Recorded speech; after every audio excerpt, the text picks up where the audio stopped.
내용이 너무 해석하기가 어렵고 또 소위 교단들마다 이렇게 해석하고 저렇게 해석하고 있습니다. 그래서 이렇게 해석해도 그럴싸하고 저렇게 해석해도 그럴싸합니다. 성령에 관하여 말하는 사람들마다 오늘 본문을 이야기하지 않은 사람들이 없습니다. 다 오늘 본문을 이야기합니다.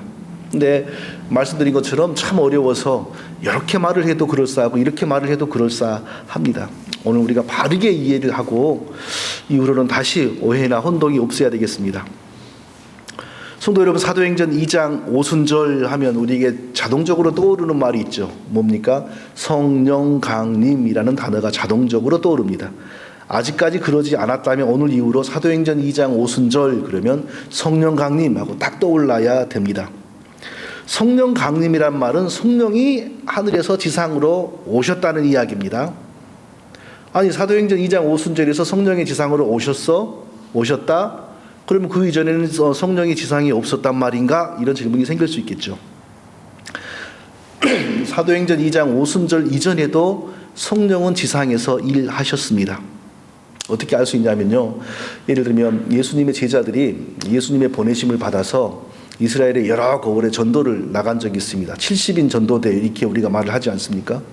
전도대들이 돌아와가지고 예수님에게 주여, 우리가 전도할 때 귀신이 나가는 걸 봤습니다. 이렇게 보고를 했어요.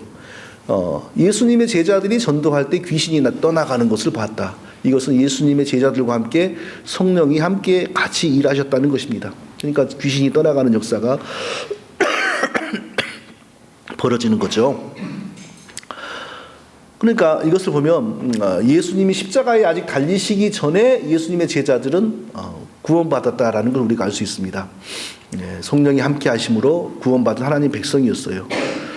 특히 우리 세족식 장면을 생각해 보아도 오늘 우리는 예수님의 십자가를 믿고 구원받았지만 제자들, 우리하고 좀 다르죠.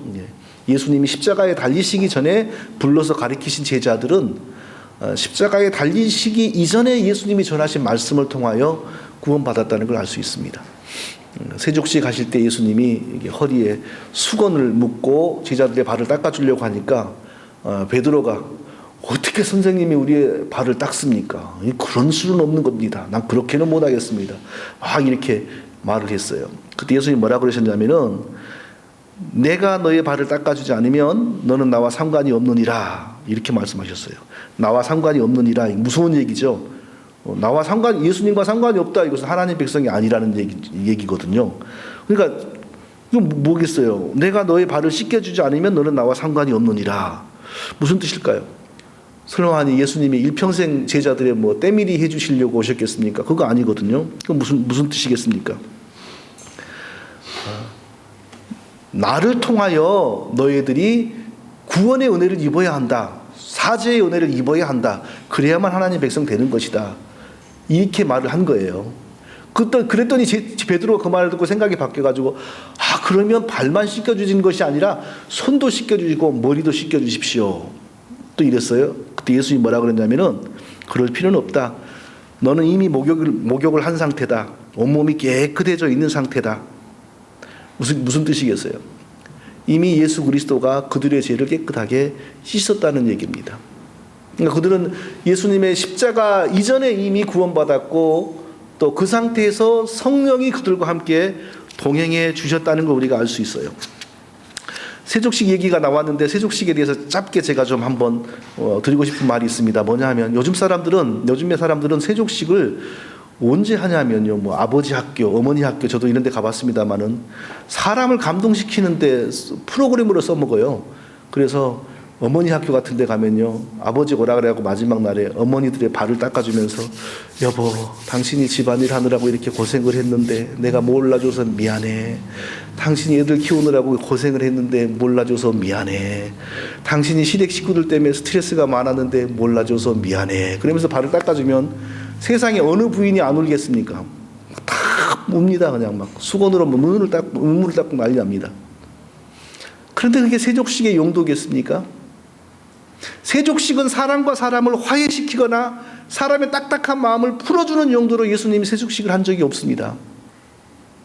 세족식의 의미는 뭐냐면 하나님이 구원하시고 자기 백성으로 삼으시기 위하여 예수님에게 맡긴 양들을 예수님이 그렇게 소중하게 생각하고 사랑하고 섬긴다라는 걸 보여주는 것이 세족식이라고요. 그러면 세족식의 그 의미는 다 어디에서 성취가 됩니까? 조금 위에 십자가에서 달리심으로, 예수님이 십자가에 달리심으로 세족식의 의미가 다 성취가 되는 거예요. 그러니까 하나님이 백성 삼은 사람을 예수님이 얼마나 귀하게 여기는가를 보여주는 게 예수님의 세족식인데, 오늘날에는 그 의미가 없어져 버리고 그냥 서로 서먹서먹한다거나 싸우는 사람들을 화해시키고 그냥 단순히 인간의 화해, 인간의 화합 이런 용도로 세족식이 많이 이용이 되고 있어요. 더군다나 그 천주교회 프란치스코 교황은 등장을 하자마자 무슬림 여성의 발을 닦는 세족식을 카메라 앞에서 했지 않습니까? 그러니까 사람들이 정말 교황까지 되신 분이 저 여자의 발을 닦아주고 정말 겸손하다 하고 온 세상에 칭찬을 했어요. 특히 그 무슬림에서 여성은 어떤 존재인지 아시죠? 무슬림 안에서 사람으로서의 어떤 권위랑 인권이 없습니다. 그냥 무슬림 안에서의 여성은 남성의 놀이개이거나 뭐 그런 정도란 말이에요. 그러니까 무슬림 안에서 남자가 여자의 발을 씻겨준다 있을 수 없지요. 근데 교황이 무슬림 여자를 발을 닦아줘. 이건 뭐 획기적인 일이죠. 그러나 그것도 예수님의 세족식하고는 관계가 없는 겁니다. 예수님의 세족식은 하나님이 백성 삼으셔서 구원하라고 예수님에게 맡긴 사람을 예수님이 목숨까지 다하면서 사랑한다는 것을, 예수님이 더 낮은 자세에서 하나님 백성을 섬긴다는 것을, 그게 십자가죠. 십자가를 통해 다 드러나죠. 그것을 보여주시기 위하여 세족식을 한 겁니다. 그러니까 앞으로 우리가 어디 갔을 때 뭐 이런 의미도 없는 세족식을 누가 시킨다 그러면 굳이 할 필요가 없어요. 그냥 나와버리면 돼요. 세족식은 반드시 하나님이 백성 삼은 사람들을 구원하시기 위하여 예수님이 얼마나 정성을 들이고 얼마나 희생을 하셨는가. 그러니까 오늘날도 우리가 서로 세족식을 한다면 예수님이 이처럼 우리를 위하여 낮은 자세로 우리를 사랑해 주셨다. 이 의미로만 해야 되는 거예요. 다른 의미로 세족식 하면은 그게 변질되는 겁니다. 자, 아까 했던 얘기로 다시 돌아갑니다. 사도행전 2장 성령 강림이 있기 전에도 성령은 지상에 계셨습니다. 구약시대도 성령이 함께 일을 하셨지요. 예를 들면 성막을 짓는 데 쓰여진 부살렐, 오홀리압 이런 사람들에게 하나님께서 성령으로 역사하시사 정교하게 일할 수 있도록 하나님이 도와주셨고요.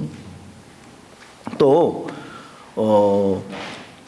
다윗과 같은 사람에게도 성령이 함께 역사하셨고, 모세나 요수아 같은 사람들과도 성령이 함께 일하셨습니다.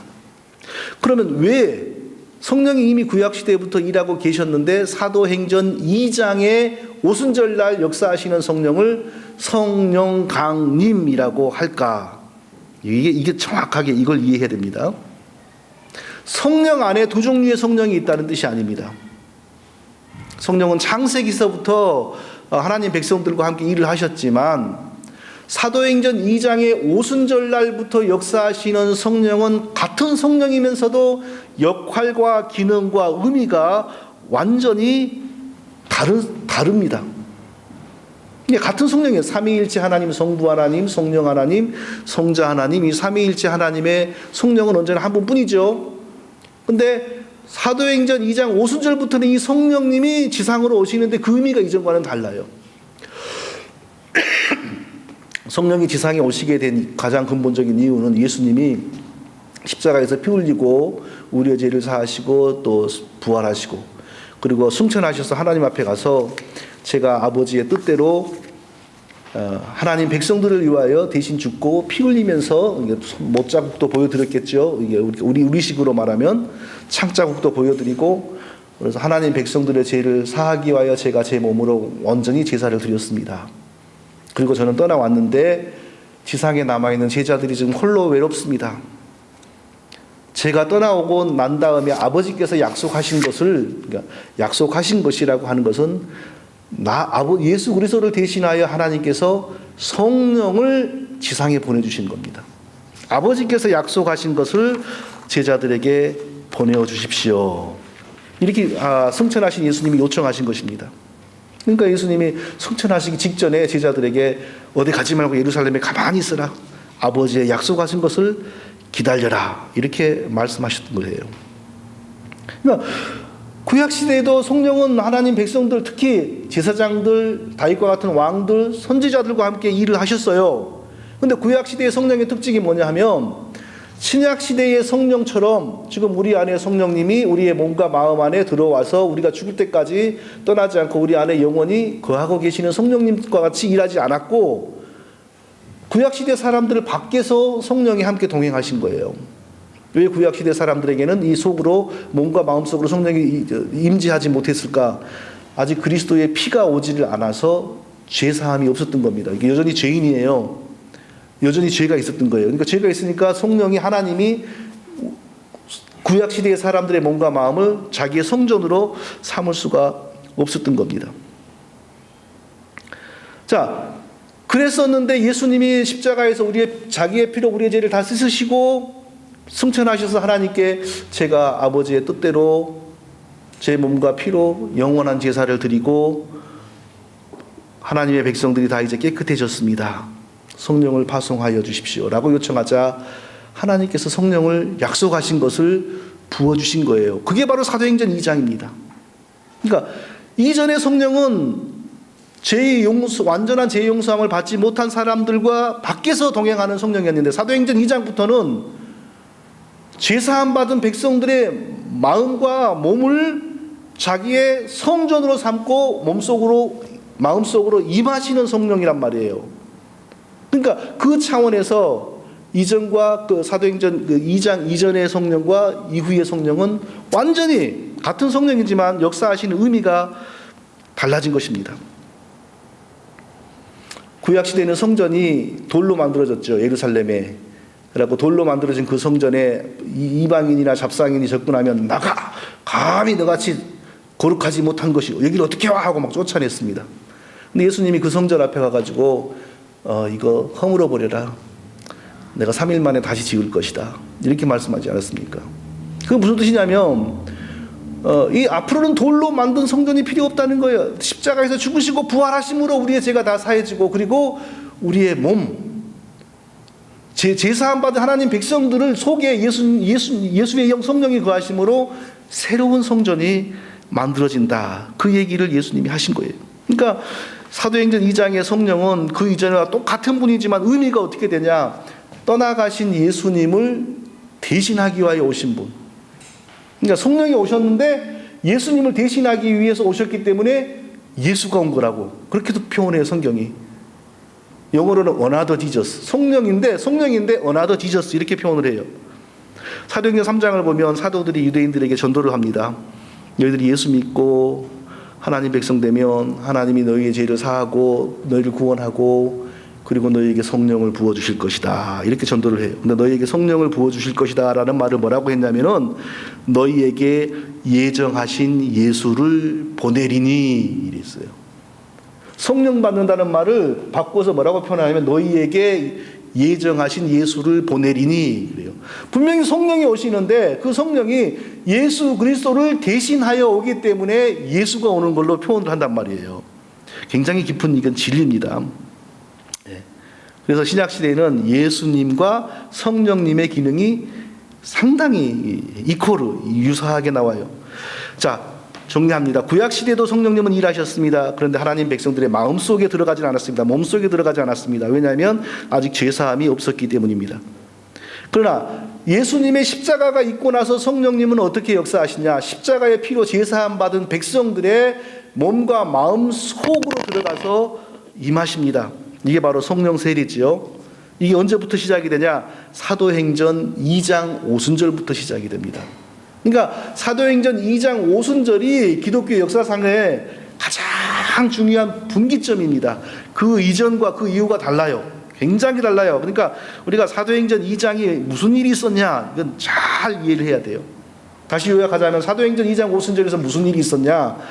예수님의 십자가 제사로 말미암아 만족하신 하나님께서 예수님을 대신하도록 성령을 지상에 보내신 날이고, 그리고 동시에 그때 가장 처음 믿은 베드로와 다른 사도들과 제자들에게 성령이 임하신 날이에요. 성령이 지상에 오신 날이고 동시에 가장 먼저 믿은 성도들의 몸과 마음 속으로 성령이 임재하신 날이에요. 사도행전 2장이 바로 이런 날이라는 사실을 이제 우리가 딱 기억하고서 오늘 본문을 생각하면서 오늘 본문에서 두 가지 중요한 사실을 살펴보겠습니다. 자, 첫 번째로 중요한 사실은요. 사도행전 2장 오순절은 역사상 단 한 번 있는 사건이지 결코 두 번, 세 번, 네 번, 다섯 번, 여섯 번 반복되는 일이 아니라는 것입니다. 사도행전 2장 오순절의 사건은 신약과 구약의 역사가 이렇게 진행되어 오는 과정에서 단 한 번 일어나는 일이지 그 뒤로 100년 뒤에 한 번 더, 200년 뒤에 한 번 더, 1000년 뒤에 한 번 더 그런 일이 절대로 아니라는 것입니다. 그런데 우리 주변에서는 이것을 사도행전 2장 오순절의 사건을 계속해서 체험한다. 또 그 성령의 역사를 추구한다라고 말하면서 그것을 굉장히 중요하게 여기는 그런 신자들과 목회자들이 굉장히 많습니다. 네, 뭐 많은 정도가 아니고 시간이 갈수록 점점 그쪽이 주류가 되고 있어요. 나중에 언젠가는 시간이 더 가면은 아마 95% 이상이 다 그쪽으로 이제 넘어갈런지도 몰라요. 그러나 분명한 사실은 아무리 그쪽으로 넘어가는 사람이 많아도 진리는 변하지 않는다는 겁니다. 사도행전 2장의 오순절 사건은 예수 그리스도의 죽으심을 통하여 죄사함 받은 백성들에게 하나님이 구약에 약속하신 것, 하나님이 친히 자기 백성들 속에 거하기 위하여 성령을 부어주신다는 사건을 성취하기 위하여 역사상 딱 한 번 필요한 일이에요. 그리고 한 번 오신 성령은 예수님이 재림할 때까지, 역사가 끝날 때까지 이 교회를, 지상 교회를 떠나지를 않아요. 그렇기 때문에 성령이 왔다가 다시 갔다가 또 올 일이 없어요. 그러니까 절대 사도행전 2장의 오순절의 이 일은 절대로 두 번, 세 번, 네 번 아니면 개인적으로 뭐 또 이 동네에서 저 동네에서 이렇게 반복되는 일이 절대로 아닙니다. 그러나 불행하게도 오늘날 모든 대형 교회나 유명한 교회들은 다 사도행전 2장 오순절 사건이 계속 반복되는 걸로 믿고 또 개인적으로 계속 금년에도 내가 체험하고 내년에도 금식하고 기도해서 또 체험하고 이런 사건으로 믿고 있어요. 그런 데가 점점 많아지고 있고 그렇게 해야 교회가 부흥이 되고 그렇게 해야 신령한 것 같아요. 그러나 결코 진리의 말씀은 변하지 않습니다. 아니 그러면 목사님 그렇게 그 사람들이 다 뜨겁게 체험하고 그런 건 뭐지요? 뭔가 있으니까 그럴 거 아닙니까? 중요하고 무서운 얘기입니다. 하나님을 모방하는 다른 신이 뜨겁게 역사하고 있는 것입니다. 이 말을 들을 수 있는 귀가 있는 사람은 복된 것이요, 이 말을 들을 때 그럼 너 혼자 잘 믿어라 이렇게 반발하는 사람은 참 불행한 것입니다. 하나님으로 위장하는 다른 신이 교회에 들어와서 많은 신자들을 미혹하고 있고요, 이미 미혹했고요. 주로 우리가 앞으로 살아가면서 어떤 걸 조심해야 되냐면요, 뭐 오순절을 체험한다, 오순절 운동, 또 영어로 오순절이 펜트코스트거든요. 펜트코스트 펜트코스탈 처치, 펜트코스탈 무브먼트 뭐 이런 용어가 들어가는 것은 다 조심해야 돼요. 아무리 기도가 뜨겁고 거기 아무리 찬양이 뜨거워도 펜트코스탈 무브먼트, 펜트코스탈 뭐 어쩌고 저쩌고 다 조심해야 돼요. 왜냐하면 이 사도행전 2장 오순절의 사건을 계속 반복적으로 추구하는 곳이기 때문에 그래요. 그리고 사도행전 2장 오순절 사건을 반복적으로 추구하면서 또 그 처음에 했던 그 이단들이 뭘 내세웠냐? 사도행전 2장이 우리를 통하여 반복이 되니까 사도들 신앙이 우리를 통하여 다시 또 재현된다. 이런 이론을 내세웠어요. 그래가지고 같이 등장한 게 바로 영어로 아포스톨릭, 사도적인 이런 등장이 같이 등장해. 펜트코스털, 아포스톨릭 이런 단어를 항상 거의 붙어 다녀요. 그러니까 어디 가서 뭐 아포스톨릭 무브먼트, 아포스톨릭 처치, 뭐 펜트코스털 처치, 펜트코스탈 무브먼트 이러면 그건 딱 그 답은 간단한 거예요. 이 사람들은 사도행전 2장의 오순절 사건을 역사상 단 한 번 있는 그런 사건으로 이해하는 게 아니라 계속해서 반복되는 것을 추구하는 것이구나. 그렇게 생각하고 거기를 조심해야 됩니다. 자, 그러면은 왜 오순절, 사도행전 2장에 오순절이 있었던 일이 반복이 되지 않은지를 이제 좀 더 이렇게 정확하게 연구해 보겠습니다. 자, 오순절 날이라고 하는 구약의 오순절이라고 하는 명절입니다. 구약의 오순절이라고 하는 중요한 명절이 있었는데 그 명절날 이 일이 벌어진 거예요. 근데 이 명절만 딱 잘라서 보면 안 되고 그 앞에로 거슬러 가야 돼요. 그 49일 전에는 초실절이라는 명절이 있었습니다. 그리고 초실절 3일 전에는 유월절이라는 명절이 있었습니다. 이게 세 개를 다 같이 봐야 돼요. 유월절이라는 명절은 뭐 하는 명절이었습니까? 애굽에서 이스라엘 백성들을 살리기 위하여 양을 죽인 명절 아닙니까? 그리고 이후 대대로 그날이 되면 이스라엘 백성들이 양을 잡아먹었어요. 애굽에서처럼 양의 피를 문설주에 바르는 일을 하지 않았고, 그건 성전에서만 제사장이 대표로 했고 그냥 양만 계속 매년 잡아먹었어요. 예수님이 언제 어느 날 잡힌지 아십니까? 이스라엘의 유월절에 양 잡아먹는 날, 바로 그날 잡혔어요. 예수님이. 양이 이스라엘 백성들을 살리기 위하여 죽어서 피를 흘렸던 것처럼 예전에 예수님도 하나님 백성들을 살리기 위하여 바로 유월절 날 잡힌 거예요. 그러니까 유월절에 동물 양과 유월절에 잡히신 예수님은 같은 의미라는 거예요. 같은 의미. 그러니까 예수님이 유월절 어린 양으로 잡혀서 그 다음날 죽으셨기 때문에 구약의 유월절의 명절이 그 의미가 다 성취되었습니다. 그러니까 그 뒤로 유월절을 반복을 하지 않아요. 옛날에 유월절이라는 명절이 있었고 그 의미는 이런 것이다 라고 배우기만 할 뿐이죠. 유월절 다음 날이 초실절입니다. 그러니까 유월절은 보통 우리로 말하면 목요일 밤에 시작이 됩니다. 목요일 밤부터 시작했고 일주일 동안 누룩이 없는 떡을 먹어요. 그래서 일주일간을 내내 무교절이라고 불러요. 근데 제일 첫째 날을 유월절이라 그래요. 유월절 날 목요일 날 밤이죠. 그리고 하루가 지나가면 금요일 밤이죠. 금요일 밤부터 그들의 유대인들의 안식일이 시작이 됩니다. 예수님은 금요일 오전 9시경에 십자가에 달리셨어요. 그리고 금요일 해질녘 오후 3시에 숨이 끊어지셨어요. 운명하셨어요. 유대인들의 법에 의하면은 금요일 해가 지면서 안식일이 시작될 때 나무에 시체를 매달아 두면 안 돼요. 그래서 해가 지기 전에 예수님의 시신을 꺼내어서 매장을 하라고 한 겁니다. 그리고 토요일이 안식일이잖아요. 안식일은 이제 아무도 활동하지 않고 다 예수님의 시신은 무덤에 있고 유대인들은 다 집에 있고, 그리고 토요일 안식일이 지나자마자 주일이 되잖아요. 주일날 새벽에 예수님이 부활하셨어요. 그런데 유대인들 초실절이라고 하는 절이 바로 유월절 다음 주일 새벽, 우리로 말하면 주일 새벽 아침이 초실절입니다. 초실절을 뭐 했냐 하면요, 그러니까 우리가 지금도 그 고난절, 부활절을 보내보면 아시지만 아직도 좀 이게 우리 기후로는 좀 쌀쌀하지 않습니까? 이스라엘은 그렇게 쌀쌀한 정도는 아니지만 아직은 여름이 무르익지를 않았어요. 그래서 보리가 이제 막 익는 게 일부 약간 있지만 전반적으로는 다 익지를 않았습니다. 근데 일부 익으려고 하는 보리를 한 움큼만 배에다가 하나님의 제단에 바쳐. 이게 바로 초실절 제사입니다. 왜 그런 일을 했겠어요? 하나님은 보리가 먹고 싶겠어요? 다 거기 의미가 있는 거라고요.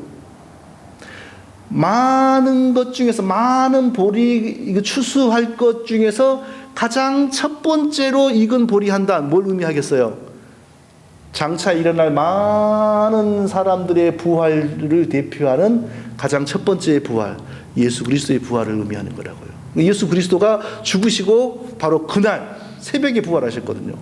그러니까 초실절에 드리던 보리 한 단 제사는 예수님이 바로 그 초실절 아침에 부활하심으로 그것도 성취가 되었어요. 그 이후로 초실절 제사도 없어졌어요. 지금 따라오고 계세요? 이해되세요? 굉장히 지금 이게 중요한 건데요. 초실절이 지나고 49일이 지난 다음 날, 초실절이 지나고 49일, 정확히 말하면 안식일이 7번을 지나야 돼. 안식일이 7번을 지나면 7주가 지나는 거 아니에요. 49일, 7, 49, 49일이 지난 그 다음 날, 50일째 되는 날이 무슨 날이냐? 오순절이에요. 그쯤 되면, 그러니까 이제 초실절이 지나서 50일째 되면, 한 달하고도 한 보름이 지나면, 20일이 지나면 이제 여름이 완전히 무르익어요. 여름이 뜨거워져요.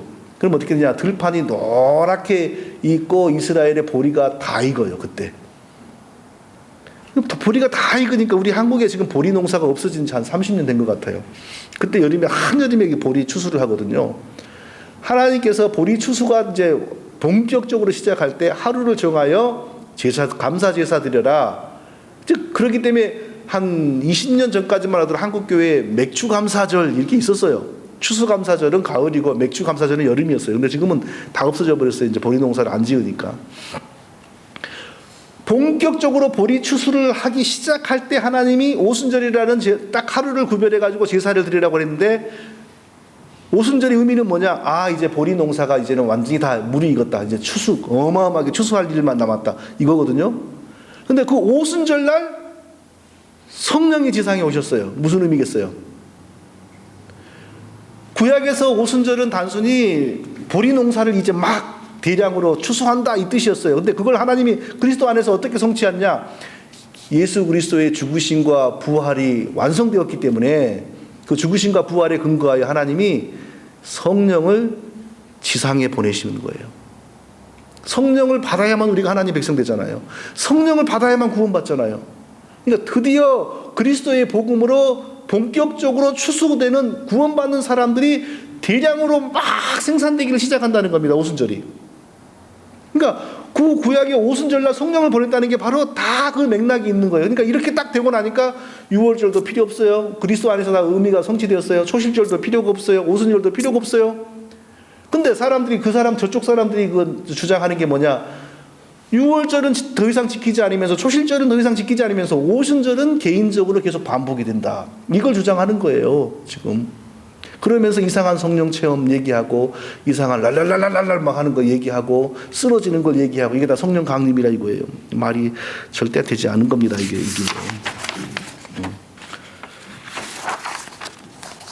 자, 이 부분 다시 정리하겠습니다.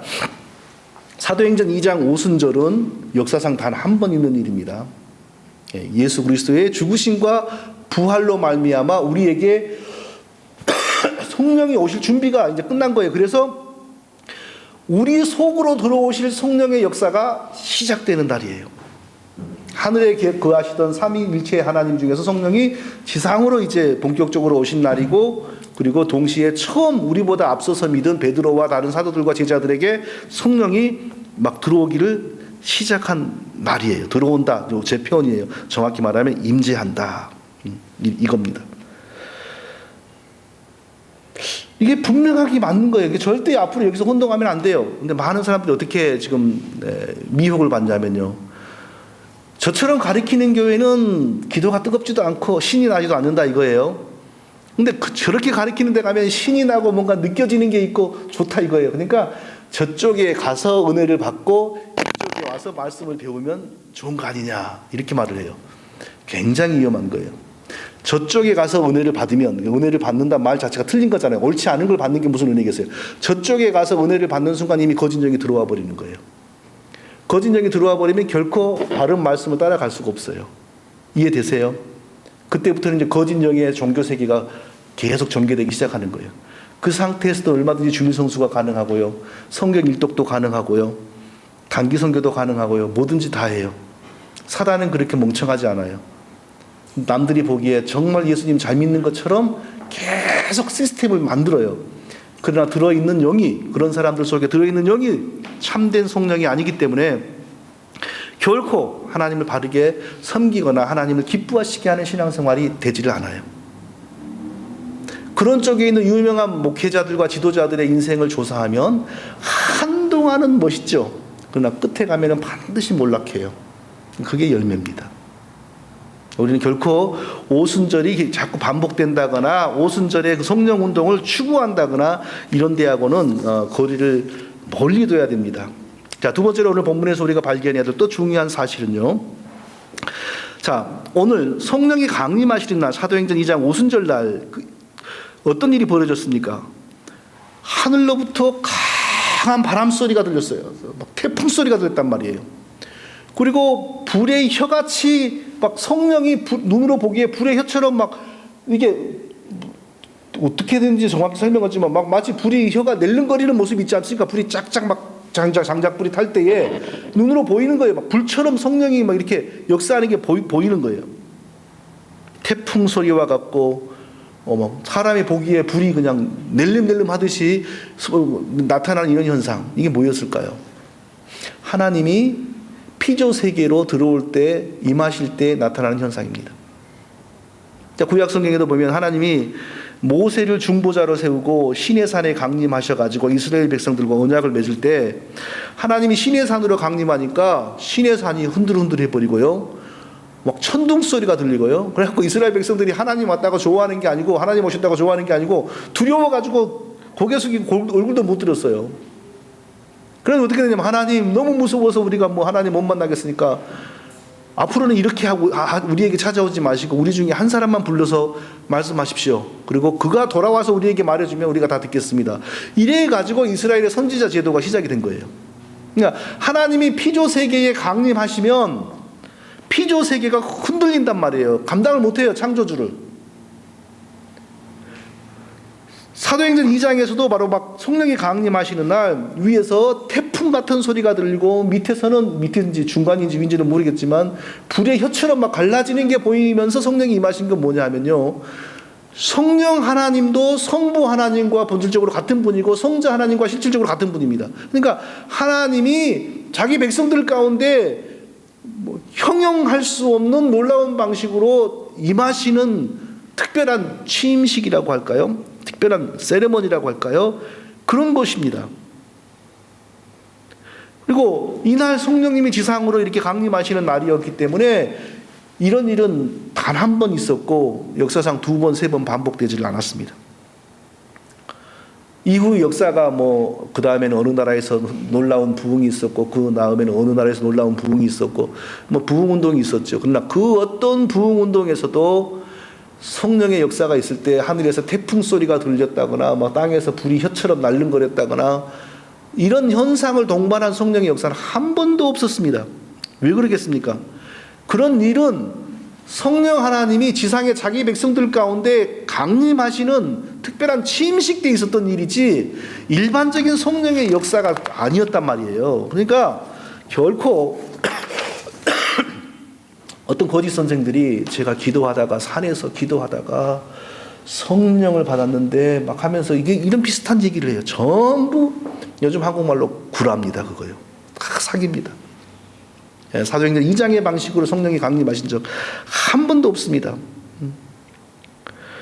제가 이런 그 진리를 연구하기 전에는 아무것도 저도 몰랐어요. 그래서 뭐 산기도도 쫓아다녀봤고요. 기도원도 많이 다녀봤고요. 이상한 부흥사들 집회도 많이 가봤습니다. 이제 돌아서 가만히 돌아서 생각해 보니까요, 한국의 교회가 이렇게 많아도 참된 복음이 없고 참된 성령의 역사가 있는 교회가 드문 것은 전부 산기도, 기도원들, 이상한 부흥사들 때문이에요. 자, 대부분 어떤 이야기가 우리가 그 동경하면서 들었습니까? 밤중에 산에 가가지고 소나무 뿌리를 잡고 하면서 목이 피가 나오도록 주여를 외치고 했더니 갑자기 성령의 불이 와가지고 내가 밤새도록 떼굴떼굴 굴러다가 정신을 차려보니까 해가 쨍쨍 떠 있더라. 그러면은 우리가 와, 저 목사님이 성령의 능력을 크게 받았네 하면서 완전히 우리가 끔뻑 다 죽어버렸지 않습니까? 이런 일 가만히 돌아서 생각하니까 이거 전부 다 악한 영의 역사였는데 우리가 너무 무지했던 거예요. 성경을 보세요. 사도행전 2장 오순절날 성령이 이렇게 태풍 소리와 같이 불의 혀처럼 강림하고 난 다음에 그 어떤 사도가 성령을 받을 때 미치광이처럼 굴러다니고 그 어떤 사도가 성령을 받을 때 정신을 잃고 떼굴떼굴 굴러다닌 적이 있습니까? 없습니다. 성령은 그런 무지막지한 미치광이 영이 아닙니다. 절대 안 그럽니다. 누가 성령을 받고 울었다, 회개했다, 이 말도 100% 믿지 마십시오. 성령은 물론 우리를 회개시킵니다. 그런데요, 슬픔을 느끼고 우는 역사가 성령의 역사만이 아닙니다. 무속인들이 신내림 받을 때 가장 많이 나타나는 현상이 뭔지 아십니까? 하염없이 우는 겁니다. 신내림이 올 때 가장 많이 나타나는 게 무속인들에게 하염없이 울어요. 다른 영도 임할 때에 사람의 심금을 울리고요. 그런 역사가 있어요. 그러면 뭘로 우리가 참된 회개인가? 이걸 어떻게 합니까? 정확하게 말씀에 근거하여 예수 그리스도를 인격적으로 깨닫고 예수 그리스도 앞에 전인격이 굴복하면 그게 성령이 일으키는 회개입니다. 그런데 막 하염없이 울면서 옛날에 서러웠던 일도 말을 하고, 이건 악한 영이 신내림에서 나타나는 그 슬픔이에요. 하염없이 울어요. 그러니까 뭐 어디 가서 누가 울고 기도하면 옛날에 부흥회 때 누가 울고 기도하면 큰 은혜를 받았다고 다 속았던 거죠. 목사부터 무지해가지고 다 속았어요. 예. 그런 신내림 받는 무속인들에게 당연히 함께 오는 게 뭡니까? 예언이 오고 환상이 옵니다. 똑같은 현상이 거짓 영이 기도원에서 교회에서 벌어질 때 다 우는 역사에다가 예언과 환상이 함께 와요. 성령으로 모조한 거짓 영들이 완전히 현대 교회들을 가지고 논 거죠. 이런 일들이 다 벌어지는 사람들이 추구하고 표방하는 게 뭡니까? 오순절 운동, 오순절 성령 체험, 성령 세례, 성령 운동 이런 말들이에요. 사도적인 신앙, 어포스톨릭 처치 다 이런 말이에요. 예, 지금 이런 것이 바로 교회에 이미 들어와 버렸어요. 전 세계 교회의 상당 부분을 이미 장악해 버렸어요. 이거 예수님 와도 올 때까지 이거 고칠 수 있는 사람은 없습니다. 멀쩡하게 장로교회 간판 달고 있어도 믿을 수가 없어요. 이미 속으로는 이런 게 다 들어와 있는 경우가 많아요. 자, 그러면 목사님, 그럼 누가 진짜 성령 받았다는 걸 우리가 어찌 알 수 있습니까? 진짜 성령 받은 사람은 어떻습니까? 진짜 성령 받은 사람이 있습니다. 참 하나님의 백성들이 분명히 있습니다. 반드시 있습니다. 어떻게 알 수 있을까요? 수없이 많지만 오늘 두 가지만 말씀드리고 마치겠습니다. 첫째로, 누가 진짜 성령을 받았을까? 바른 믿음을 가지고 있는 사람이 성령을 받은 겁니다. 성령은 예수 그리스도를 구주로 믿고 예수 그리스도의 피로 제사함 받은 하나님 백성들에게 임하시는 영이죠. 착한 사람에게 임하는 것 아니요, 돈 많은 사람에게 임하는 게 아니요, 많이 배우는 사람에게 임하는 게 아닙니다. 하나님이 자기 백성으로 삼으시고 예수 믿게 하여 죄를 씻어주시고 참 하나님의 백성으로서 준비된 사람에게, 하나님이 준비한 사람에게 성령이 임하는 겁니다. 그런 사람들이 성령을 받고 성령을 받는 그 자체가 성령 세례지요. 믿음이 바르지 않은데도 성령이 임한다? 절대로 없는 일입니다. 그리스도를 바르게 알지 못하는데도 성령이 임한다? 절대로 있을 수 없는 일입니다. 성령으로 모조하는 거짓 영임에도 아까 말씀드린 것처럼 주일 성수하고요, 설교도 하고요, 단기 선교도 다니고요, 헌금도 하고요, 교회 봉사도 합니다. 왜 그러겠어요? 그게 사단의 지혜입니다. 철저하게 유사한 거짓 종교 시스템을 만들어버리는 거예요. 그렇게 만들어진 교단이 있는데 그렇게 만들어진 목사가 없겠습니까? 이걸 볼 줄 알아야 돼요. 이걸 보지 못하면 이 마지막 시대에, 이 혼탁한 시대에서 바르게 신앙생활을 할 수가 없어요. 세계적으로 유명한 교회들, 특히 세계적으로 유명한 한국의, 제 실명을 언급해서 죄송합니다만 조무식이, 다 연구해보면 여기에서 한치도 벗어나질 않습니다. 자, 누가 성령을 받았을까요? 두 번째 증거는요, 너무너무 많죠. 할 얘기가. 성령을 받은 사람의 특징 딱 두 가지만 얘기한다면, 첫째, 바른 믿음을 가지고 있는 사람. 성령은 바른 믿음을 가진 사람에게 임하는 영입니다. 두 번째, 예수 그리스도를 높이고 예수 그리스도를 닮아가는 사람이 성령을 받은 사람입니다. 자, 우리가 지속적으로 예수 그리스도를 높이고 지속적으로 예수님을 닮아간다는 그 자체가 성령의 역사 없이는 될 수가 없는 일입니다.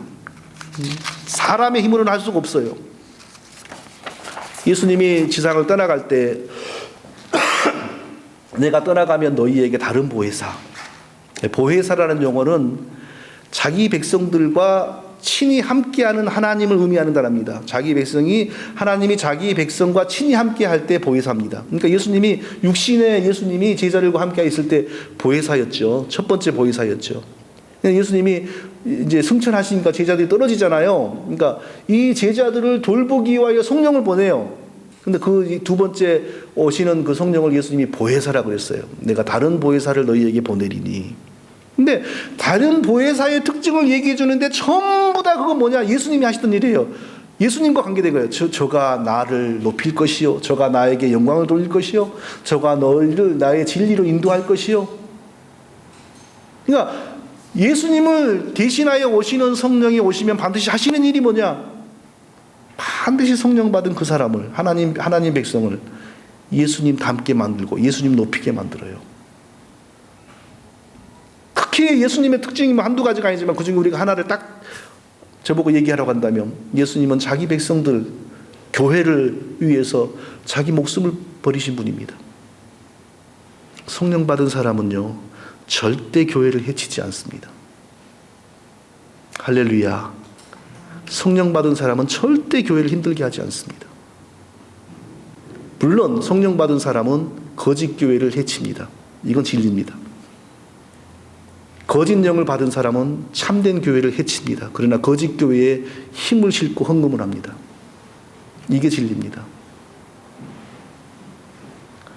성령으로 위장하는 영을 다른 영을 받은 사람은 절대 올바른 교회를 사랑하거나 충성하지 않습니다. 그럴 수가 없어요. 들어있는 영이 그런 영이 아니기 때문에. 그러나 성령을 받은 사람은 참된 주의 종과 참된 교회를 절대 버리지 않습니다. 끝까지 그 교회를 위해서 수고합니다. 왜 그러겠어요? 예수의 영이 있기 때문에 그래요. 예수 그리스도가 교회를 위하여 목숨을 버리신 분이기 때문입니다. 사랑하는 성도 여러분, 이제 말씀을 마치겠습니다. 사도들처럼 예수님처럼 성령을 받은 우리도 교회를 지극히 사랑하고 온전히 봉사하고 그리고 바른 믿음으로 살아가는 우리 모두가 다 되시기를 예수님의 이름으로 축원드립니다. 거룩하신 아버지 하나님, 오늘도 우리를 사랑하시고